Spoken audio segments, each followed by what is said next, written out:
嗨，现在 Midjourney 已经可以生图片，可以生影片，可以做一个 MV，所以这个影片我想要教怎么样去注册 Midjourney，怎么样去基本的操作 Midjourney，那以及生图片的一些底层逻辑。在网络上，我这边先开一个无痕，你就打 Midjourney，那下面的资讯栏你也可以找到这个连接 Midjourney，点进去之后。你可以看到，这就是大家生出来的图片。你点开来，你可以看到他们写的很多的指令。我想要分享一件事情，很重要的事情。很多人会把它变成一个教科书，但其实这就是网友的作品。他们生出来的这些指令啊，生出来这些图片，不一定是最好的参数，不一定是最好的写法。那你就可以去参考网络上大家写的。那么现在我们就要来玩，但很可惜的是，它没有办法让你免费的去使用。所以其实你就是可能玩玩你朋友的，或是你去看了一些 Midjourney 的影片，觉得我应该要下手了。这个时候我们就登录，然后去进行刷卡的动作。我们来直接 login， 用 Google 去登录。这边因为到时候我要刷卡，我就刷一个没有 Midjourney 的一支账号。然后输入密码，继续进来之后，这个我们就到时候都会再教，就按 Remind me later 这边，你看它会写 Subscribe to start grading， 你必须付钱才可以使用。点下去之后，这边 Join now， 那就可以开始选方案了。我稍微讲解一下。你会看到它这边，它有说大概可以生成200张。为什么是大概？因为如果今天送去 GPT， 它可以算你写指令送出去的次数，但是在生图片的世界里面，有可能你的这张图片比较简单，也有可能你想要参考这个图片跟这个指令再去生成一个新的图片，那它所耗费的算力、耗费的这个电就会比较多，所以它只是跟你说大概200张。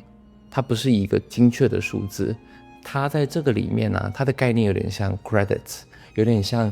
我可以生成几分钟的影片的这种概念，所以它计算的方式不一样。对，你会看到24一个月的时候就可以生15个小时，为什么这边就会写小时？因为它的小时数变太大了，它的 range 就会变得很广，可能就会介于 maybe 600张到1000张这区间。所以到24的时候，你可能就已经是一个业余的玩家，你一个月要生好几百张图片。这个时候，他这边就是写个小时给你看，因为如果你已经每个月花到$24，其实你已经是个业余玩家了，你已经对 Midjourney 有非常熟悉的概念，大概你必须得知道生图片是算小时的，算分钟的，不是算次数的。所以在24的时候，他才会写分钟，会写小时。那我们这边有一个很危险的地方是，你有没有看到它特价2块钱？那很多人就这样买下去，但这很可怕，因为你买下去的时候，你会看到实际上刷卡刷下去是$96，因为它是如果你一次刷一整年的话，我可以给你20% off， 但是我会建议大部分的人可以先从买1个月开始，你可以1个月之后再去刷1年，不差这2块，60台币而已。所以这件事情我觉得很重要，因为到时候可能会有新的生图片的模型蹦出来，然后你会觉得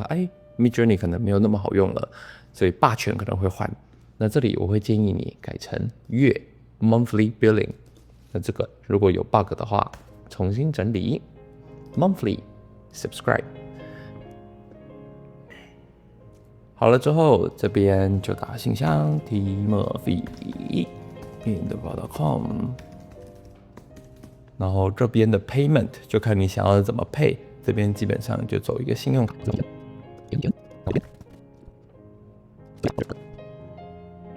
完成之后，这边 Welcome to Midjourney， 你就可以按 Start Creating，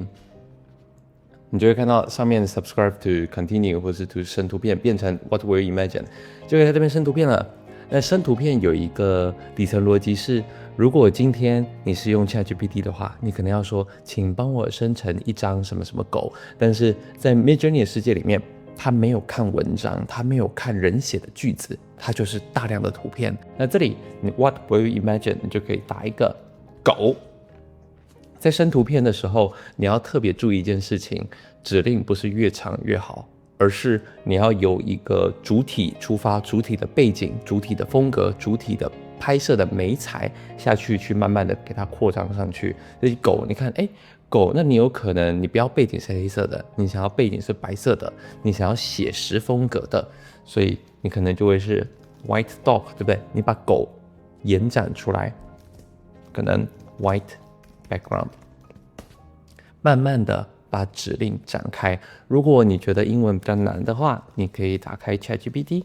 我这边开一个 ChatGPT， 你可以跟他说，把我接下来输入的中文全部翻译成英文。到时候在上课的时候，你可以打开 GPT， 让它用这个指令去辅佐你去写 Midjourney 的 prompt。这里我可能就说白色的狗，白色的背景，写实风格，相机拍出来的，把它复制就可以贴近你的 Midjourney。在上课开始之前，你如果能够用 Midjourney 去生成图片，基本上我们就做完所有的行前准备。那这里你可以去体验一些东西，像你把狗狗生出来之后，你可以点狗狗，这里你可以按编辑。假设你觉得完了，这张有点完美。假设我把眼睛换掉好了，我把眼睛换成黑色的眼睛，这里我就要改我的指令 ，a white dog。Black eye， 然后 sitting at a white background， 叫到了 Siri。这样送出去之后，它只会编辑这个眼睛的部分。我们可以来看一下，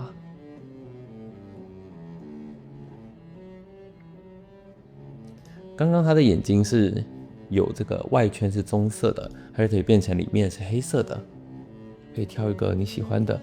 那我觉得全黑有点怪怪的，这样子吧，这个。那我可以按这边的 animation image， 你可以选 low motion 或者 high motion。low motion 这个狗狗就只会动一点点 ，high motion 狗狗就会动很多。这边我如果就选个 low motion， 那 auto 跟 manual 的差异是 manual 它可以去透过指令去撰写这个图片变影片的动作。假设我可以选 manual 这个指令，我就可以写，我就说 a white dog， 动作就要写出来了，我可能就写 blink his eyes， 这样可能就可以了。然后如果是 high motion 的话，我搞不好就可以说 a white dog run away， 这样就可以来看一下。你可以到 My Account 的地方，这里有一个 Manage Subscription， 你可以在这边看到你还剩下多少时间。所以你看哦，在刚刚我生成的这4张图片加上2个生影片，大概就花了3分钟，所以就可以大概细数一下，你可以生多少东西。生图片跟生影片，生影片它所耗费的算力是非常非常多的。那这边我们就可以看一下这里的 Motion Low， 这个是 Auto， 所以我没有做任何的指令撰写。